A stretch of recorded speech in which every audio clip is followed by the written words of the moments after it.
Merci. Bonjour, Jean-Philippe Milesi, je suis secrétaire général de l'Institut Polanyi France, que préside Jean-Louis Laville, et qui après une période d'un certain silence, se relance en cette fin d'année 2020, dans cette fin d'année très troublée 2020. Et attendez-vous à savoir, comme disait Geneviève Tabouy, attendez-vous à recevoir des informations, voire des sollicitations de cet Institut Polanyi France qui se relance. Voilà, il était prévu que notre ami Romain Guéry assure une transition. Bonjour Romain. Bonjour. Une transition entre les deux tables rondes, sachant qu'on a terminé la précédente sur le thème de la mutualisation et que nous allons parler après de synergie. Romain. Merci Jean-Philippe. Bonjour à toutes et à tous. Alors, Romain Guéry du groupe Vive. Donc, ravi d'être là. Alors, le groupe Vive, en quelques mots, c'est un groupe de mutuelles de santé qui est actif dans les protections financières, les fameuses mutuelles que tout le monde connaît, mais aussi, de manière très importante, dans l'action sociale, le soin, puisque nous disposons de cliniques, de centres de santé, d'EHPAD, de services d'aide à domicile, privés à but non lucratif. Et donc, moi, au sein du groupe Vive, je m'occupe des relations institutionnelles et de la prospective. Et je suis ici aussi au titre de mes engagements depuis 15 ans dans l'économie sociale et solidaire. Donc, je suis ravi de pouvoir introduire cette table ronde sur les synergies dans l'économie sociale et solidaire qui, du point de vue de Vive et de mon point de vue, sont tout à fait essentielles puisque c'est par une stratégie d'union, de rassemblement que nous tous, ici présents, les associations, les mutuelles, y compris les fondations, bref, tous ceux qui représentent les solidarités civiles, nous pouvons faire face à ce que j'appelle l'hydre à deux têtes, qui nous menace. Alors, cette hydre à deux têtes, la première tête, elle est bien connue, c'est celle de la grande entreprise privée à but lucratif, avec un appétit vorace, jamais rassasié, capable de lever des millions, si ce n'est des milliards, pour attaquer des marchés à perte, quitte à fonctionner à perte, pour casser justement l'emprise qu'ont pu avoir des associations qui ont créé, par exemple, des activités ou des mutuelles qui ont développé des activités. Ça, c'est la première tête de l'hydre. Elle est bien connue, elle est plus forte que jamais. La deuxième tête de l'hydre, c'est la dérive étatiste. C'est une version caricaturale, jusqu'au boutiste, d'une forme d'action publique qui, quand elle ne peut pas faire les choses ou quand elle ne veut pas faire les choses, interdit aux autres de le faire. Nous, dans les mutuelles, nous sommes bien placés pour connaître cette tendance qui, depuis une vingtaine, trentaine d'années, réduit année après année nos capacités à agir et fait porter ensuite la responsabilité de leurs échecs sur nos frêles épaules. Donc, face à cette hydre à deux têtes, il n'y a qu'une seule solution, c'est de se regrouper, c'est d'agir ensemble. Et notamment de porter des plaidoyers communs, mais aussi de créer des projets en commun. Alors, sur les plaidoyers communs, et ce qui me permettra de lancer la parole pour les intervenants suivants, nous, on fait au groupe Vive deux propositions. Une proposition principale qui concerne justement la première tête de l'hydre, qui est d'agir pour une économie non lucrative, c'est-à-dire de porter des plaidoyers communs sur l'économie non lucrative ou à lucrativité limitée au niveau européen, car c'est au niveau européen que sont les blocages qui nous empêchent d'agir. Ça, c'est un point très important pour défendre ce modèle économique qui a un avenir très intéressant. Deuxième point, c'est la question de développer des solidarités civiles en complément des solidarités nationales, non pas en opposition, mais en complément, et donc d'imaginer des systèmes de mutualisation, de mise en commun de moyens, mise en commun d'énergie. Donc voilà, en gros, nos deux grandes propositions. Alors on peut les détailler, on a écrit des choses et on se déploie. Et c'est en cela que l'économie sociale nous semble tout à fait essentielle, parce que c'est par l'économie sociale qu'on peut mettre en commun associations, fondations, mutuelles, coopératives, des idées, des projets, investir ensemble, créer des choses et essayer de développer notre surface d'action tous ensemble. Voilà en quelques mots, et vous pourrez en savoir plus si vous allez sur nos sites internet. Et je me permets de passer la parole à Jean-Philippe et aux intervenants suivants. Merci à vous. Voilà. Pardon, excusez-moi. J'étais trop discret. La mutualité avec ses millions, ces dizaines de millions d'adhérents, les coopératives avec leurs millions de sociétaires, les associations avec leurs 12 millions de bénévoles, leurs 2 millions de salariés, sont une réalité absolument incontestable. Sont-elles une force pour autant ? L'ESS est-elle une force pour autant ? Les crises récentes ont paradoxalement ou d'une façon regrettable, conduit beaucoup d'acteurs de l'ESS à un repli sur eux-mêmes, alors qu'elles proclament qu'elles doivent constituer des alternatives ou qu'elles sont des forces d'émancipation. Alors, pour être alternative, pour être force d'émancipation, ne faut-il pas développer au contraire des convergences, des synergies et comme nous y invite le titre de notre séquence. Donc, pour en parler, Jérôme Sadier, qui est président de ESS France et par ailleurs vice-président du Crédit Coopératif, et Patricia Koller, qui est déléguée générale de l'UFISC et qui représente ici le mouvement pour l'économie solidaire. Donc, je vais donner la parole d'abord à Jérôme, puis à Patricia, dans le court temps qui nous est imparti par cette séquence. Jérôme, tu as la parole. Merci Jean-Philippe, bonjour à tous et désolé Patricia, je ne sais pas si c'était à moi ou à toi de commencer. Je vais commencer par d'abord vous remercier pour l'invitation qui, me semble-t-il, fait sens dans les interrogations, en tout cas celle qui était annoncée, parce que je n'ai pas assisté à la séance, enfin, aux séances de ce matin. Je vais commencer par deux nuances avec ce qu'ont dit Romain et Jean-Philippe, néanmoins. Pas des désaccords, hein, des nuances. Nuance avec Romain, parce que je ne pense pas qu'il n'y ait que des blocages au niveau européen. C'est peut-être pas tout à fait ce que tu as dit, mais je ne veux pas qu'on donne le sentiment que le combat ne se pose qu'au niveau européen. Nuance avec Jean-Philippe, parce que je ne suis pas sûr que ce soit que la crise, ou depuis la crise, que les acteurs de l'économie sociale aient tendance à se replier sur eux-mêmes, on va dire. Comme plutôt le sentiment que chacun court dans son couloir, pensant qu'il a raison depuis quand même pas mal de temps. Bref, ayant dit ça, et pour faire le lien avec vos travaux, ce que j'ai compris de vos travaux précédents, plus exactement, c'est que moi, je souhaite que, en tant que alors, président de SS France, mais je souhaite que ce soit une ligne collective, qu'on puisse rappeler, parce que je crois que c'est plus que jamais l'occasion de le faire, que la liberté d'agir en s'associant est un des principes de base de l'économie sociale et solidaire.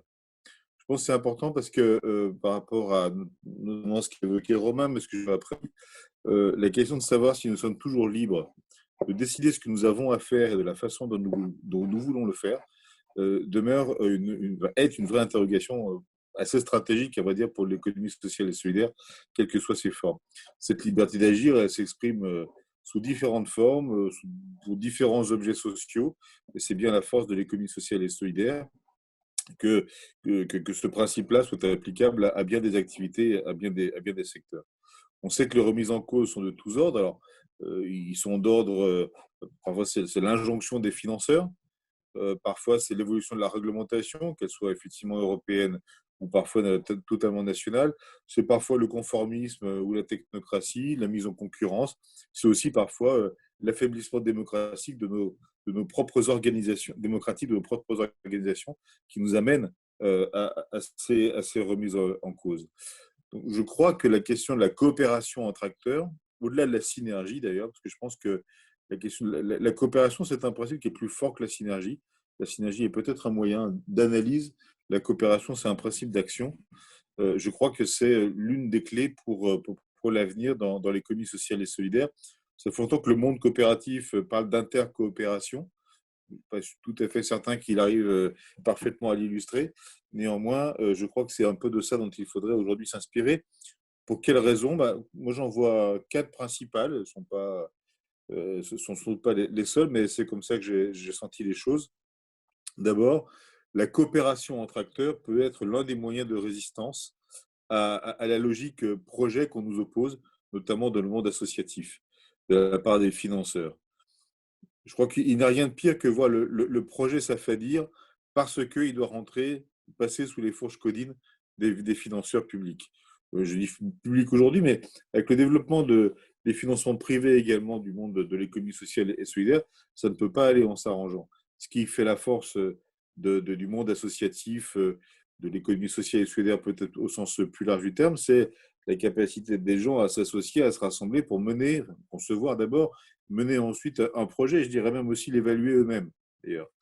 Le fait est que si nous laissons les principes de financement, les logiques d'acteurs de financement remettre en cause cette liberté d'établir soi-même son projet, évidemment que nous allons avoir des difficultés à assurer la pérennité des organisations, alors même qu'elle était censée être garantie par nos formes choisies. Et je pense que la coopération entre acteurs, c'est-à-dire faire en sorte qu'un projet soit le plus largement partagé et porté par des acteurs différents, complémentaires, avec un partage d'objectifs, de logiques, de moyens, je pense que c'est une façon de résister à cette logique de l'appel à projet et donc de la soumission à la question du financement et aux personnes publiques ou privées qui financent. Donc la coopération pour renforcer les projets et derrière pour résister aux logiques des financeurs. La deuxième raison que je vois à la coopération, c'est le, comme un moyen de se positionner pour faire face à de nouveaux enjeux. L'économie sociale et solidaire s'est développée dans plein d'activités différentes. Évidemment, il y en a où elle est extrêmement dominante. Aujourd'hui, on voit aussi que la société est en train de changer, l'économie est en train de changer, pour le meilleur et pour le pire, et qu'il y a des sujets qu'il s'agirait de se réapproprier ou de s'approprier tout court, parfois pour créer des nouvelles activités, parfois pour les rendre de façon différente qu'auparavant, parfois aussi pour relocaliser des activités. Et il me semble que la clé de tout ça pour l'économie sociale et solidaire, c'est de faire en sorte que les acteurs puissent se rassembler, notamment à partir de logiques de territoire, parfois à partir de logiques de filière, pour essayer de faire en sorte que les enjeux économiques et sociaux qui amènent à des solutions nouvelles puissent être portés par l'économie sociale, mais en étant assez lucide sur les capacités de l'économie sociale à le faire. À mon avis, il faut concevoir des modes d'alliance qui, jusqu'à aujourd'hui, n'existent pas nécessairement. Parfois des alliances territoriales, parfois des alliances plus globales, en mariant les organisations, en cumulant les moyens, etc. La troisième raison de coopérer, à mon avis, c'est pour faire en sorte vous voyez encore, oui? Parce qu'il y a un partage d'écran. Oui, c'est coopérer pour inventer des nouveaux modèles économiques. C'est sans doute le sujet peut-être un peu délicat entre nous, mais parmi les choses que la crise montre, c'est la fragilité des modèles économiques de l'économie sociale et solidaire. Alors, pas de tous, évidemment, mais ce que l'on constate aujourd'hui, principalement dans le monde associatif, mais pas que, à vrai dire, c'est que pour la première fois, ayant à subir une crise de l'activité économique, de l'économie réelle, on n'est pas du tout dans la crise financière. Hein. La crise financière d'il y a 10 ans, c'était évidemment tout à fait autre chose. On était épargné par ça. Et en plus, aujourd'hui, à vrai dire, la finance se porte très bien. Donc, ce n'est pas le moindre des paradoxes. C'est la première fois que l'économie sociale vit à cette échelle, que je dis dans l'époque contemporaine, on va dire, hein, vit une crise économique de cette nature, en fait. Et c'est la première fois qu'elle est touchée au cœur même de ses activités et que du coup, les modèles d'économie sociale qui étaient censés être plus résilients, plus durables, etc., là, pour le coup, apparaissent comme extrêmement faibles. Et on voit bien que aujourd'hui, la perfusion dont ils ont besoin dépend assez largement en fait des pouvoirs publics et ça ne peut pas les mettre dans une situation favorable pour la suite. Donc, la question de savoir si et comment on doit renforcer aujourd'hui les capacités financières des associations me semble stratégique, non seulement pour évidemment passer la crise, ça c'est une chose, et sans doute que ce qui est fait est insuffisant, même si ça a le mérite d'exister. Mais en stratégie de plus long terme, la question du renforcement des moyens des fonds propres des associations, peut-être un peu au-delà aussi que les associations, va se poser. Et il va falloir inventer des nouveaux modèles. Et si on ne veut pas totalement dépendant de certains types de financeurs, je crois qu'il va falloir imaginer des solutions qui, notamment, reposent sur la coopération entre acteurs de l'ESS, ne serait-ce que parce qu'il y a d'autres motivations à ça par ailleurs, bien évidemment, mais je pense que c'est un moyen plus sûr, plus conforme à l'objectif de résilience que de le faire par des modèles bancaires ou de subventions publiques. Voilà. Et puis le quatrième et dernier point, la quatrième raison de coopérer, à mon avis, c'est pour refonder nos modèles démocratiques. Je pense que parmi les faiblesses qui sont devenues intrinsèques de l'économie sociale et solidaire, il y a le fait que les modèles démocratiques qui sont censés caractériser nos formes d'organisation sont quand même très affaiblis. Alors, pas de la faute des organisations elles-mêmes nécessairement. Je pense que le sentiment général n'est pas à l'engagement. Les raisons de s'engager ne manquent pas, mais leur formalisation est parfois compliquée. L'absence parfois de résultats peut être une sorte de découragement. J'en passe, c'est des meilleurs. Mais la force citoyenne que représente l'ESS est aujourd'hui un peu affaiblie, alors même qu'elle a un potentiel évidemment formidable. Et puis même, je dirais, au-delà de la question de nos organisations, la culture démocratique dans les organisations de l'économie sociale et solidaire est aujourd'hui, je pense, au cœur des enjeux stratégiques de notre pays. On vit quand même dans une époque compliquée, ça c'est pour parler par euphémisme, que ce soit en France, en Europe ou plus largement. On voit quand même que la démocratie n'est pas si établie que ça dans ce genre de contexte. Et je pense qu'il est temps de réveiller un peu nos structures d'économie sociale et solidaire, fortes de leur culture démocratique, pour faire en sorte que les personnes qui s'y engagent, les personnes qui y travaillent aussi, soient conscientes de la force citoyenne qu'elles représentent et de ce à quoi elles peuvent contribuer pour la bonne marche de la société. Euh, je pense vraiment que c'est une question d'enjeu de société. Et puis au passage, c'est un moyen aussi, en travaillant ensemble sur ces sujets-là, entre acteurs associatifs, coopératifs, mutualistes, chacun ayant ses défauts, évidemment. Les acteurs dérivants, il y en a partout, j'en connais quand même quelques-uns. C'est aussi une façon d'hybrider nos modèles, en fait. Je suis assez persuadé que la mutualité doit se réinventer avec la coopération, que le monde associatif doit aussi se réinventer en travaillant avec d'autres types d'acteurs. Voilà, je pense qu'il y a un terrain de coopération qui est non seulement assez vaste, mais qui est assez stratégique. Pour finir, parce que je ne sais pas où j'en suis de mon temps de parole, mais ce que je veux dire par là, c'est que en m'invitant à parler des synergies entre acteurs de l'ESS, moi, je résumerais ça d'une formule qui est peut-être une sorte de péroraison. Je ne sais pas comment faut le dire, je sais pas comment vous le prendrez surtout. Mais moi, je pense qu'il est l'heure de réapprendre à faire des choses un peu plus grandes que ce que nous sommes tout seuls, en fait. Voilà.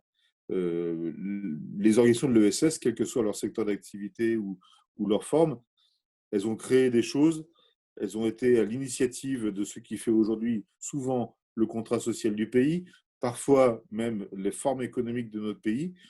Et il est l'heure d'inventer des choses un peu nouvelles. Sauf que pour faire ça, il faut à nouveau regarder ce qu'on est capable de faire avec notre potentiel et regarder à plusieurs ce qu'on est capable de faire ensemble. C'est comme ça qu'on fera non seulement les choses nécessaires, mais qu'on fera des choses un peu plus grandes que ce que nous sommes. C'est l'un des sujets qu'on essaie de porter à ESS France dans la République de l'ESS, l'initiative qu'on a lancée et qui va durer au moins un an pour reformuler un projet politique pour l'ensemble de l'économie sociale et solidaire. Voilà. Merci à vous. Merci Jérôme. Patricia, pendant l'intervention de Jérôme, nous avons vu opiner plusieurs fois. Quel est le regard du MES sur ces synergies et sur ces dynamiques pour avoir enfin une économie sociale à la hauteur de nos aspirations à la transformation et à l'émancipation? Oui, bonjour à tous et puis d'abord merci à tous les co-organisateurs pour cette journée qui est une très belle journée et qui montre vraiment par la richesse de ses contributions depuis ce matin et tous les témoignages, tous les analyses qui ont été apportés, à quel point justement on a besoin d'échanger ensemble entre différents réseaux et aussi avec les chercheurs qui sont impliqués notamment dans le champ de l'économie sociale et solidaire. En effet, J'opinais lorsque Jérôme parlait parce qu'il y a plusieurs éléments qui me semblaient en effet être des enjeux très forts par rapport à ces questions de synergie et de force que peut constituer l'économie sociale et solidaire. Ça a été dit un petit peu dans la table précédente aussi. La crise, mais au-delà de la crise, a révélé à quel point la question du sens, la question de nos interdépendances, même la question de notre relation à la nature et peut-être une certaine forme d'humilité aussi que nous avons par rapport à la question du vivant, à quel point nous devions revenir et réinvestir la notion de solidarité et des relations entre personnes. Et à quel point justement aujourd'hui il nous fallait peut-être sortir de cette logique d'un sens marchand et de croissance auquel on nous appelle toujours, pour justement revenir à cette question de la personne, à cette question des relations et à cette manière de faire solidarité. Ça a été montré aussi bien dans la crise un peu de sens et la réinterrogation qu'on a eue que par toutes les formes d'innovation ou les formes d'initiatives qui ont été prises sur les territoires.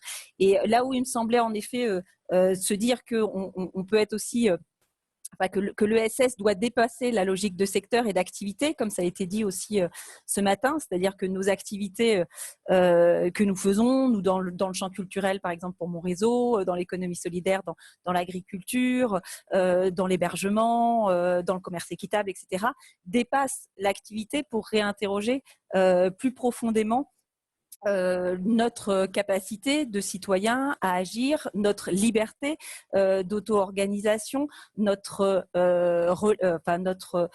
position par rapport à la question de l'exigence des droits, des dignités des personnes.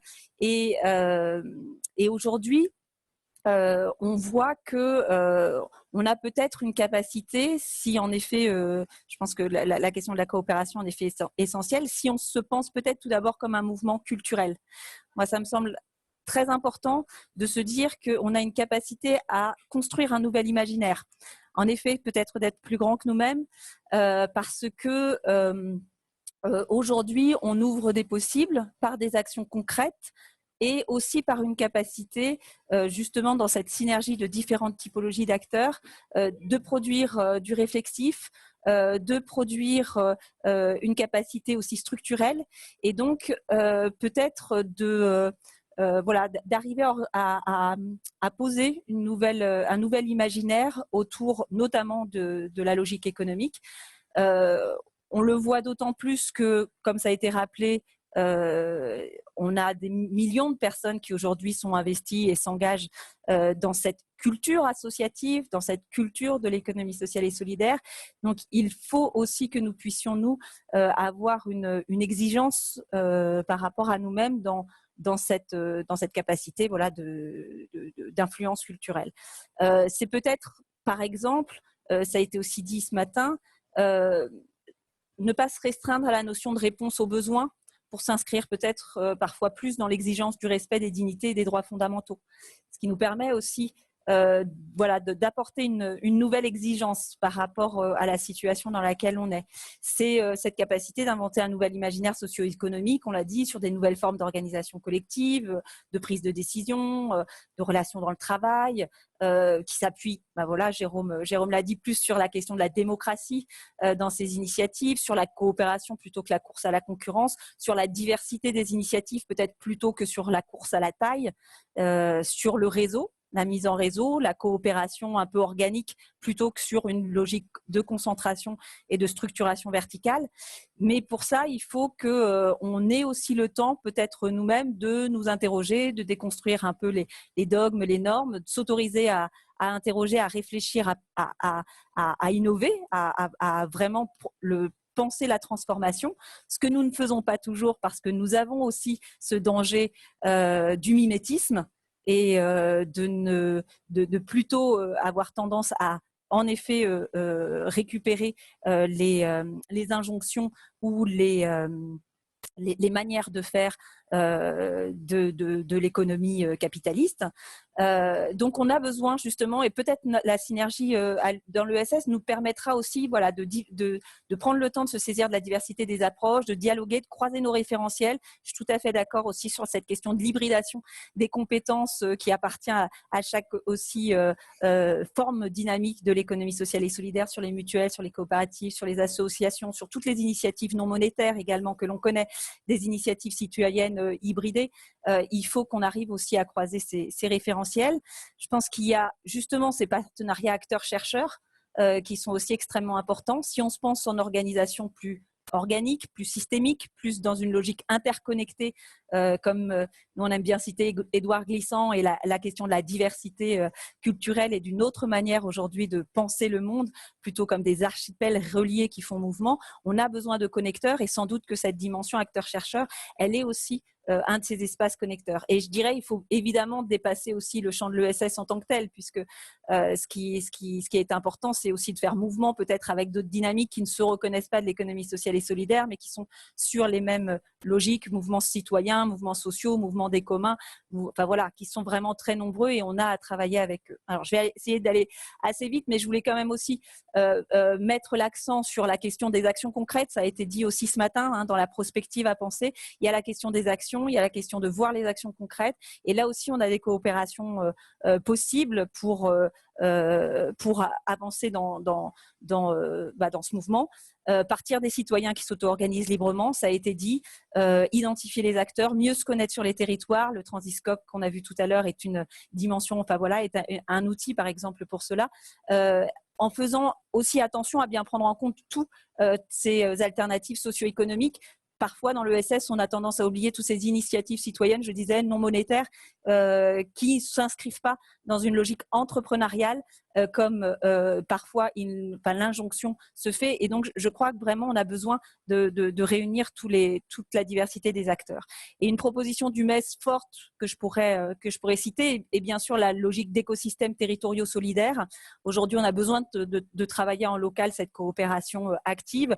Il y a déjà beaucoup d'initiatives qui sont connues. On a parlé des pôles territoriaux de coopération économique, on a soutenu les logiques de tiers-lieux solidaires, on peut penser aux foncières solidaires, à des réseaux locaux.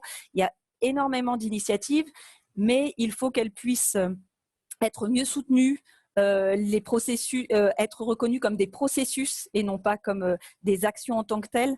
Parce que ces processus de coopération sont formés de dynamiques multiples et se construisent dans la durée.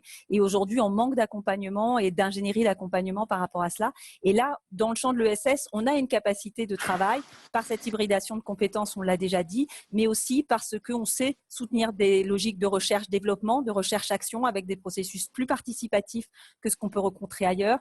On a une ingénierie possible sur les finances solidaires.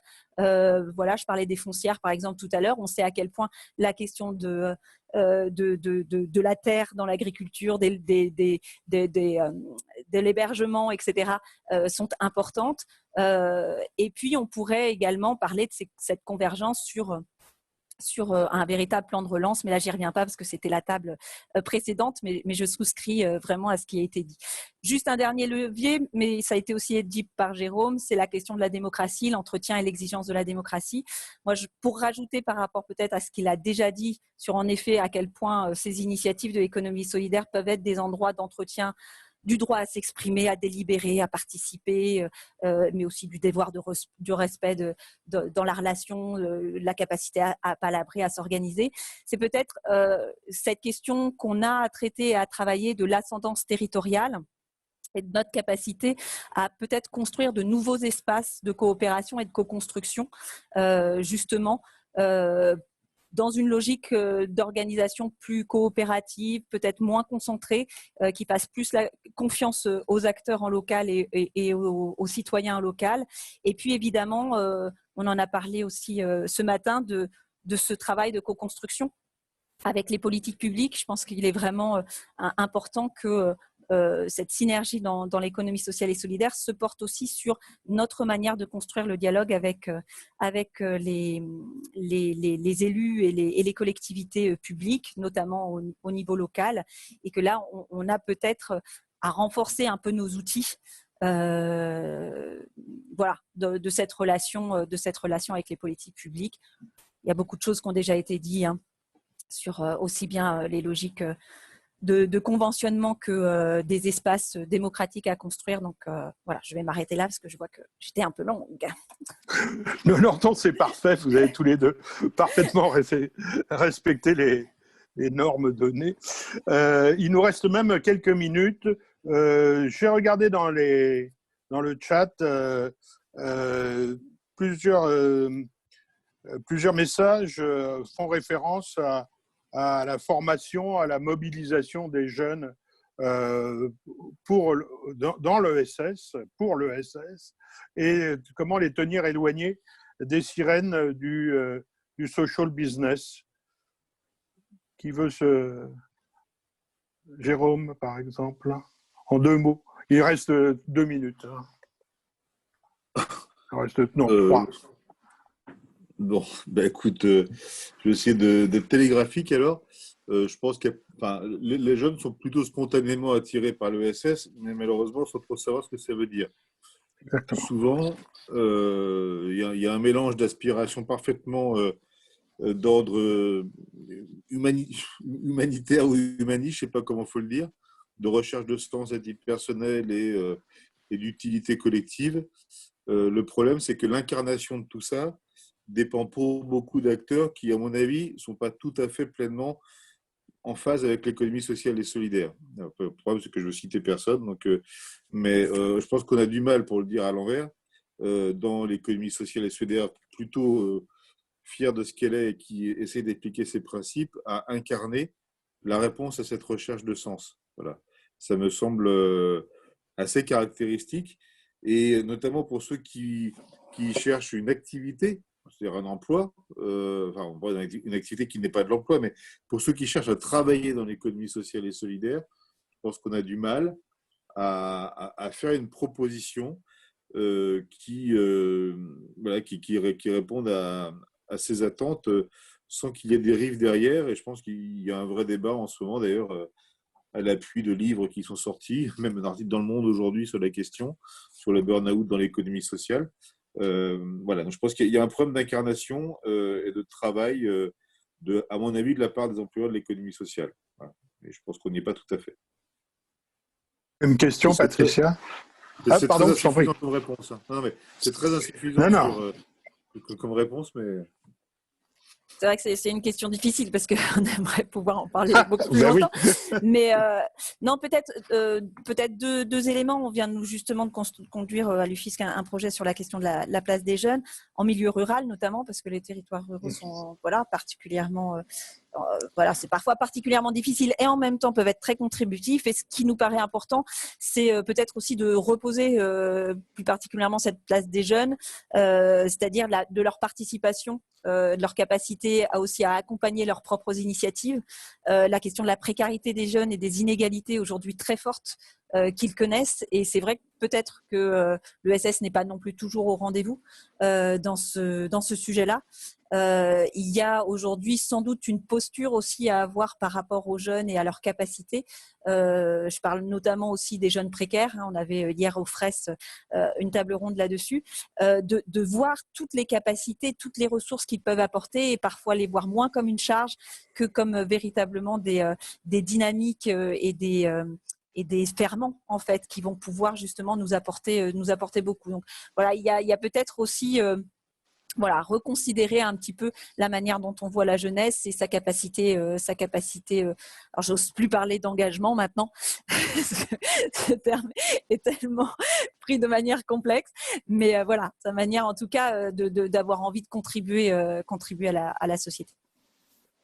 Et Juste peut-être une dernière chose, si je peux me permettre, parce que j'ai oublié de le dire, et c'est quand même pour notre travail et puis ce que tu citais, Jean-Philippe, sur l'Institut Polanyi, je pense extrêmement important. C'est peut-être aussi le lien à l'international. On a parlé, Romain Guéry a parlé de l'Europe.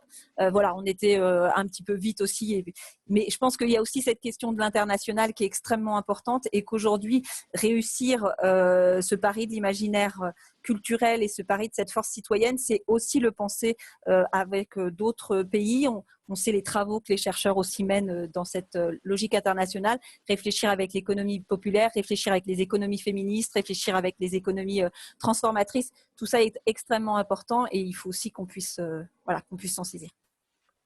Alors sur ce point, dernier point qu'a évoqué Patricia, puisque nous sommes au chapitre des coopérations et des complémentarités, je renvoie ceux qui veulent voir aborder cette question plus longuement à la table ronde internationale que nous avons eue la semaine dernière aux rencontres de la Plaine avec Gustave Massia et les représentants de SS Forum International et d'autres acteurs de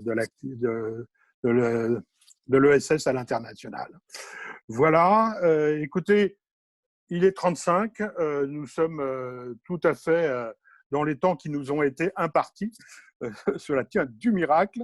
Et donc, je dois introduire, il m'appartient d'introduire la table ronde suivante qui sera animée par Bruno Lanier qui appellera les participants. Merci Patricia, merci Jérôme et à très bientôt, notamment autour de Polanyi.